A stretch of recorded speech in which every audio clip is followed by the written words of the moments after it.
Hi friends, ಎಲ್ಲರಿಗೂ ನಮಸ್ಕಾರ. ಇವತ್ತು ಒಂದು ಡಿಫ್ರೆಂಟ್ ಆದಂಥ ಇಡ್ಲಿ ರೆಸಿಪಿ ತಂದಿದ್ದೀನಿ. ತುಂಬ ಚೆನ್ನಾಗಿದೆ. ಎಷ್ಟು ಸಾಫ್ಟಾಗಿದೆ ತಿನ್ನೋದಕ್ಕೆ ಅಂದರೆ ಚಟ್ನಿ ಅಥವಾ ಸಾಂಬಾರನ್ನೆಲ್ಲ ಅದ್ದ ತಕ್ಷಣ ಅಲ್ಲೇ ಕರಗೋಗುತ್ತದೆ, ಅಷ್ಟೊಂದು ಚೆನ್ನಾಗಿದೆ. ರವೆ ಹಾಕಿ ಮಾಡಿರೋಂಥ ಇಡ್ಲಿ ಇದು. ಆರಾಮಾಗಿ ಡಯಾಬಿಟಿಸ್ ಇರೋರು ಕೂಡ ಉಪಯೋಗಿಸ್ಕೊಳ್ಬಹುದು. ನಾನಿಲ್ಲಿ ಸೋರೆಕಾಯಿ ಉಪಯೋಗಿಸ್ಕೊಂಡು ಇಡ್ಲಿ ಮಾಡ್ತಾ ಇರೋದ್ರಿಂದ ಸೋರೆಕಾಯಿ ತೊಗೊಂಡಿದ್ದೀನಿ. ಒಂದು ಅರ್ಧ ಭಾಗ ಸೋರೆಕಾಯಿನ ಉಪಯೋಗಿಸ್ಕೊಳ್ತಾ ಇದ್ದೀನಿ. ಅಥವಾ ನೀವು ಎಷ್ಟು ಪ್ರಮಾಣದಲ್ಲಿ ಮಾಡ್ತೀರೋ ನೋಡ್ಕೊಂಡು ಅಷ್ಟನ್ನು ಉಪಯೋಗಿಸ್ಕೊಳ್ಳಿ.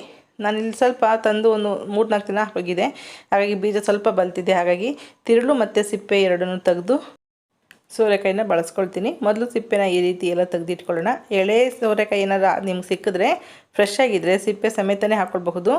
ತಿರುಳು ಅಂತ ತೆಗೆದು, ತಿರುಳು ಅಕಸ್ಮಾತ್ ಬೀಜ ಇಲ್ಲ ತುಂಬ ಎಳೆದು ಅಂದರೆ ತಿರುಳು ಸಿಪ್ಪೆ ಸಮೇತನೇ ಹಾಕ್ಕೊಳ್ಬಹುದು.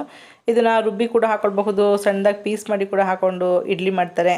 ನನಗೆ ಇದು ತುರ್ದಿ ಹಾಕೋದ್ರಿಂದ ತುಂಬಾ ಈಸಿ ಅನ್ನಿಸ್ತು. ಹಾಗಾಗಿ ಮತ್ತು ಟೇಸ್ಟ್ ಕೂಡ ತುಂಬ ಚೆನ್ನಾಗಿರುತ್ತೆ. ಎಲ್ಲ ಒಂದೇ ಈಕ್ವಲಾಗಿ ಬೇಯುತ್ತೆ ತುರಿದ್ರೆ. ಹಾಗಾಗಿ ನಾನು ತುರ್ದಿ ಮಾಡ್ಕೊಳ್ತಾ ಇದ್ದೀನಿ, ರುಬ್ಬೋದೇನೋ ಅವಶ್ಯಕತೆ ಇರೋದಿಲ್ಲ. ನಾನು ಆವಾಗಲೇ ಹೇಳ್ದಂಗೆ ಬೀಜ ಮತ್ತು ತಿರುಳು ಮತ್ತು ಸಿಪ್ಪೆ ಎರಡೂ ತೆಗೆದು ಈ ರೀತಿ ಸಣ್ಣದಾಗಿ ತುರ್ಕೋಬೇಕು. ನೋಡಿ ಈ ರೀತಿ. ಇದನ್ನು ಮತ್ತೆ ತೊಳೆಯೋದೆಲ್ಲ ಏನೂ ಇಲ್ಲ. ರಸ ಕೂಡ ನಾನೇನು ತೆಗಿತಾ ಇಲ್ಲ, ಒಂದೇ ಸಲ ಅಳತೆ ಮಾಡ್ಕೊಳ್ತಾ ಇದ್ದೀನಿ. 1 ಕಪ್ಪಷ್ಟು ಸೋರೆಕಾಯಿ ಎಷ್ಟಿದೆ ನೋಡಿಕೊಂಡು ನೀವು ರವೆನ ಹಾಕ್ಕೊಳ್ಬಹುದು ಬೇಕಾದರೆ. ನಾನಿಲ್ಲಿ 1 ಕಪ್ನಲ್ಲಿ ಸೋರೆಕಾಯಿ ತುರಿ ತೊಗೊಂಡಿದ್ದೀನಿ, ರಸದ ಸಮೇತನೇ ಪ್ರೆಸ್ ಮಾಡಿ. 1 ಕಪ್ಪಷ್ಟು ಮೊಸರು, 1 ಕಪ್ಪಷ್ಟು ಬಾಂಬೆ ರವೆ ಅಂದರೆ ಉಪ್ಪಿಟ್ಟಿಗೆ ಉಪಯೋಗಿಸ್ತೀವಲ್ಲ ಆ ರವೆ ತೊಗೊಂಡಿದ್ದೀನಿ. ಚಿರೋಟಿ ರವೆಲಿ ಕೂಡ ಮಾಡಬಹುದು, ಬಾಂಬೆ ರವೆಲಿ ತುಂಬ ಚೆನ್ನಾಗಿ ಬರುತ್ತೆ. ನಾನಿಲ್ಲಿ 1 ಸ್ಪೂನಷ್ಟು ಎಣ್ಣೆ ಹಾಕ್ಕೊಂಡಿದ್ದೀನಿ. ಸ್ವಲ್ಪ ಕಡಲೆಬೇಳೆ ಅರ್ಧ ಸ್ಪೂನಷ್ಟು, ಉದ್ದಿನಬೇಳೆ ಅರ್ಧ ಸ್ಪೂನಷ್ಟು, ಸಾಸಿವೆ ಅರ್ಧ ಸ್ಪೂನಷ್ಟು ಹಾಕ್ಕೊಂಡು ಫ್ರೈ ಮಾಡ್ಕೊಳ್ತಿದ್ದೀನಿ. ಸ್ವಲ್ಪ ಬಣ್ಣ ಬದಲಾದರೆ ಸಾಕಿದು, ತುಂಬ ಕಲರ್ ಚೇಂಜ್ ಆಗೋ ಅವಶ್ಯಕತೆ ಇಲ್ಲ. ಹಸಿಮೆಣಸಿನಕಾಯಿ 1, ಶುಂಠಿ 1 1/4 ಇಂಚಷ್ಟು ತುರ್ದಿ ಹಾಕ್ಕೊಳ್ತಾ ಇದ್ದೀನಿ. ಸ್ವಲ್ಪ ಹಿಂಗನ್ನು ಬಳಸ್ಕೊಳ್ತಾ ಇದ್ದೀನಿ. ಇಷ್ಟು ಒಗ್ಗರಣೆಗೆ ಬೇಕಾಗಿರೋಂಥದ್ದು. ಕರ್ಬೇವಿನ ಸೊಪ್ಪಿದ್ದರೆ ಸಣ್ಣದಾಗಿ ಹೆಚ್ಚಿ ಹಾಕಿ. ಕರ್ಬೇವಿನ ಸೊಪ್ಪು ಇರಲಿಲ್ಲ ಅಂತ ನಾನಿಲ್ಲಿ ಉಪಯೋಗಿಸಿಲ್ಲ. ಅದು ಸ್ವಲ್ಪ ಫ್ರೈ ಆದ ನಂತರ ಬಾಂಬೆ ರವೆ ಹಾಕೊಳ್ಳೋಣ, ಉಪ್ಪಿಟ್ಟಿನ ರವೆ. ಅಕಸ್ಮಾತ್ ನೀವಿನ ಮೊದಲೇ ರವೆನ ಹುರಿದಿಕ್ಕಿದ್ರೆ ಜಸ್ಟ್ ಬೆಚ್ಚಗೆ ಮಾಡ್ಕೊಳ್ಳಿ ಸಾಕು. ಇಲ್ಲಾಂದರೆ ಸ್ವಲ್ಪ ಫ್ರೈ ಮಾಡ್ಕೊಳ್ಳಿ, ತುಂಬ ಕೆಂಪಗಾಗೋದು ಬೇಡ. ಒಂದು 3-4 ನಿಮಿಷ ಲೋ ಫ್ಲೇಮ್ನಲ್ಲಿ ಮಾಡಿಕೊಂಡ್ರು ಸಾಕು. ಈ ರೀತಿ ಉದುರು ಥರ ಚೆನ್ನಾಗಾಗುತ್ತೆ. ಅದೇ ಪಾತ್ರೆಲಿ ಬಿಟ್ಟರೆ ಬಿಸಿಗೆ ಸ್ವಲ್ಪ ಬಣ್ಣ ಬದಲಾಗುತ್ತೆ ರವೆದು. ಹಾಗಾಗಿ ಒಂದು ಪ್ಲೇಟಿಗೆ ಇದನ್ನು ಶಿಫ್ಟ್ ಮಾಡ್ತಾಯಿದ್ದೀನಿ. ಅದು ಸ್ವಲ್ಪ ತಣ್ಣಗಾಗಲಿ. ಈಗ ತಣ್ಣಗಾಗಿರೋಂಥ ರವೆನ ಅದೇ ಬಾಂಡೆಗೆ ಹಾಕ್ಕೊಂಡು ನಾನು ಮಿಕ್ಸ್ ಮಾಡ್ಕೊಳ್ತಾ ಇದ್ದೀನಿ. ರವೆ ತಣ್ಣಗಾದ ಮೇಲೆ ಕಲಿಸ್ಕೋಬೇಕು. ಇದನ್ನು ಒಂದು 5 ನಿಮಿಷ ಬಿಟ್ಟರೆ ತಣ್ಣಗಾಗುತ್ತೆ. ತುರಿದಿರೋಂಥ ಸೋರೆಕಾಯಿ ನೀರಿನ ಸಮೇತನೇ ಹಾಕ್ಕೊಳ್ತಿದ್ದೀನಿ. ಅದ್ರ ಜೊತೆಗೇ 1 ಕಪ್ಪಷ್ಟು ಮೊಸರು ಉಪಯೋಗಿಸ್ಕೊಳ್ತಾ ಇದ್ದೀನಿ. ನೀರಿನ ಅವಶ್ಯಕತೆ ಜಾಸ್ತಿ ಇಲ್ಲ ಇಲ್ಲಿ, ಒಂದು ಅರ್ಧ ಕಪ್ಪಷ್ಟು ನೀರಾದರೆ ಸಾಕಾಗುತ್ತೆ. ಯಾಕೆಂದರೆ ಸೋರೆಕಾಯಿ ಹಾಕಿರೋದ್ರಿಂದ ಉಪ್ಪು ಹಾಕಿದ ತಕ್ಷಣ ಅದು ನೀರು ಬಿಟ್ಕೊಳ್ಳುತ್ತೆ. ಹಾಗಾಗಿ ನೀರನ್ನ ನೋಡ್ಕೊಂಡು ಉಪಯೋಗಿಸ್ಕೊಳ್ಳಿ. ಸೋರೆಕಾಯಿ ಎಲ್ಲ ಹಾಕಿದ ನಂತರ ಮೊಸರು ಸೋರೆಕಾಯಿ ಎಲ್ಲ ಮಿಕ್ಸ್ ಮಾಡಿಕೊಂಡು ರವೆಗೆ ಮಿಕ್ಸ್ ಮಾಡಿಡಿ. ರವೆ ಸ್ವಲ್ಪ ನೋಡುವಾಗ ಸ್ವಲ್ಪ ಉದುದ್ರು ಅಂತ ಅನಿಸುತ್ತೆ. ಒಂದು 5 ನಿಮಿಷ ಮುಚ್ಚಿಡಿ. ಇದನ್ನು ಒಂದು 10 ನಿಮಿಷ ನೆನೆಸಿ ಇಡ್ಲಿ ದಿಢೀರಂತ ಮಾಡ್ಕೊಳ್ಬಹುದು. ಇದನ್ನೆಲ್ಲ ಮಾಡಿದ ನಂತರ ಒಂದು 5 ನಿಮಿಷ ಮುಚ್ಚಿಡಬೇಕಾಗುತ್ತೆ. ಮುಚ್ಚಿಟ್ಬಿಟ್ಟು ನೀವು ಇಡ್ಲಿ ಪಾತ್ರೆಯಲ್ಲಿ ನೀರನ್ನ ಕಾಯೋದಕ್ಕೆ ಇಟ್ಕೊಳ್ಬಹುದು ಬೇಕಾದರೆ.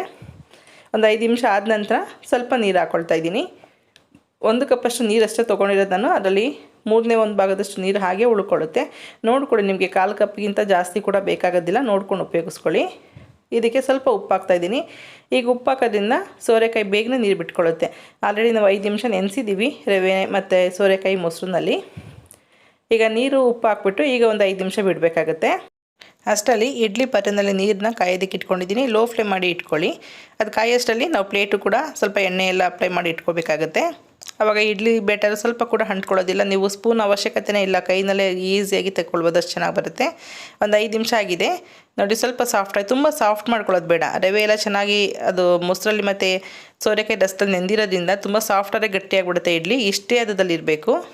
ನಾನು ಅದ್ರ ಜೊತೆಗೆ ಸ್ವಲ್ಪ ಹಸಿ ತೆಂಗಿನಕಾಯಿ ತುರಿ ತೊಗೊಂಡಿದ್ದೀನಿ, ತುಂಬ ಚೆನ್ನಾಗಿರುತ್ತೆ, ಇದ್ದರೆ ಹಾಕ್ಕೊಳ್ಳಿ. ಸ್ವಲ್ಪ ಕೊತ್ತಂಬರಿ ಸೊಪ್ಪು ಹಾಕ್ಕೊಂಡು ಮಿಕ್ಸ್ ಮಾಡ್ಕೊಳ್ತಿದ್ದೀನಿ. ಈಗ ಕೊನೆಯಲ್ಲಿ ಈನು ಹಾಕ್ಕೊಳ್ತಾ ಇದ್ದೀನಿ, ಒಂದು ಅರ್ಧ ಸ್ಪೂನಷ್ಟು. ಅದಕ್ಕೆ ಒಂದು ಅರ್ಧ ಸ್ಪೂನಷ್ಟು ನೀರು ಹಾಕ್ಕೊಳ್ತಿದ್ದೀನಿ. ಈ ರೀತಿ ನೊರೆ ಥರ ಬಂದಮೇಲೆ ಎಲ್ಲದಕ್ಕೂ ಮಿಕ್ಸ್ ಮಾಡ್ಕೊಳ್ಳಿ.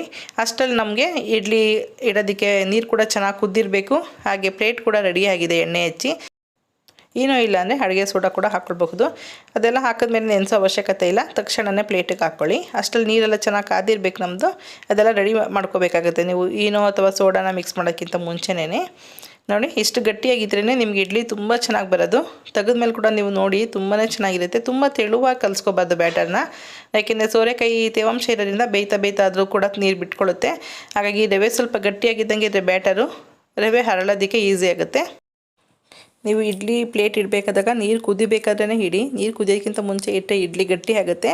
ನಾನಿಲ್ಲಿ ಕರೆಕ್ಟಾಗಿ 12 ನಿಮಿಷ ಐ ಫ್ಲೇಮ್ನಲ್ಲೇ ಬೇಯಿಸ್ಕೊಂಡಿದ್ದೀನಿ. ತುಂಬ ಲೋ ಫ್ಲೇಮ್ ಮಾಡೆಲ್ಲ ಬೇಯಿಸೋ ಅವಶ್ಯಕತೆ ಇಲ್ಲ. ಮೀಡಿಯಮ್ ಫ್ಲೇಮ್ ಅಥವಾ ಐ ಫ್ಲೇಮ್ ಮಾಡಿಕೊಂಡೆ 12 ನಿಮಿಷ ಆದರೆ ಸಾಕಾಗುತ್ತೆ. ತುಂಬ ಚೆನ್ನಾಗಿ ಬೆಂದಿದೆ. ಒಂದು 2 ನಿಮಿಷ ತಣ್ಣಗಾಗೋದಕ್ಕೆ ಬಿಟ್ಟು ಪ್ಲೇಟಿಂದ ತೆಗಿಬೇಕಾಗುತ್ತೆ. ಎಷ್ಟು ಚೆನ್ನಾಗಿದೆ ಗೊತ್ತಾ. ಹಾಗೆ ತಿನ್ನಬಹುದು. ಇದಕ್ಕೆ ಚಟ್ನಿ ಸಾಂಬಾರು ಏನೂ ಬೇಕಾಗಿಲ್ಲ. ಮತ್ತು ಇದಕ್ಕೆ ಗೋಡಂಬಿ ಕೂಡ ಹಾಕ್ಕೊಳ್ಬಹುದು. ನೀವು ಫ್ರೈ ಮಾಡಬೇಕಾದ್ರೆ ಗೋಡಂಬಿ ಕೂಡ ಹಾಕ್ಕೊಳ್ಳಿ, ತುಂಬಾ ಚೆನ್ನಾಗಿರುತ್ತೆ. ಇದು ಫ್ರೈ ಮಾಡಿ ಆಮೇಲೆ ಕೂಡ ಹಾಕ್ಕೊಳ್ಬೋದು. ಮೇಲೆ ಕೂಡ ಸೇಮ್ ರವೆ ಇಡ್ಲಿ ಥರನೇ ಇರುತ್ತೆ. ಸ್ವಲ್ಪ ತರಕಾರಿ ಹಾಕಿದ್ರಿಂದ ಆರೋಗ್ಯಕ್ಕೆ ಕೂಡ ತಂಪು ಇದು. ಯಾರು ದೇಹದ ಉಷ್ಣಾಂಶ ಜಾಸ್ತಿ ಇದೆ, ಹೀಟ್ ಆಗಿದೆ ಅಂತಾರೆ ಅಂಥವ್ರು ಸೋರೆಕಾಯಿನ ಆರಾಮಾಗಿ ಉಪಯೋಗಿಸ್ಕೊಳ್ಬೋದು. ತುಂಬ ವೆರೈಟಿ ರೆಸಿಪಿಗಳು ಮಾಡಬಹುದು ಇದರಲ್ಲಿ. ಹಾಗಾಗಿ ಸೋರೆಕಾಯಿನ ಟೆನ್ಷನ್ ಇಲ್ದಂಗೆ ಉಪಯೋಗಿಸ್ಕೊಳ್ಬೋದು. ಸ್ವಲ್ಪ ತುಂಬ ಶೀತ ಆಗುತ್ತೆ ಅನ್ನೋರು ನೋಡ್ಕೊಂಡು ಉಪಯೋಗಿಸಿ. ಇದನ್ನು ತುಂಬ ತಂಪಾಗಿರೋದ್ರಿಂದ ಸ್ವಲ್ಪ ಜಾಯಿಂಟ್ ಪೇನ್ ಬರೋ ಚಾನ್ಸ್ ಇರುತ್ತೆ. ನೋಡ್ಕೊಂಡು ಉಪಯೋಗಿಸ್ಕೊಳ್ಳಿ. ನೋಡಿ ಇಡ್ಲಿ ಎಷ್ಟು ಚೆನ್ನಾಗಿದೆ ಅಂತೇಳಿ. ಬರೀ ಹಾಗೆ ತಿನ್ನಬಹುದು, ಏನೂ ಬೇಕಾಗಿಲ್ಲ. ಬರೀ ತುಪ್ಪ ಹಾಕ್ಕೊಂಡು ಕೂಡ ತಿನ್ನಬಹುದು, ಚೆನ್ನಾಗಿರುತ್ತೆ.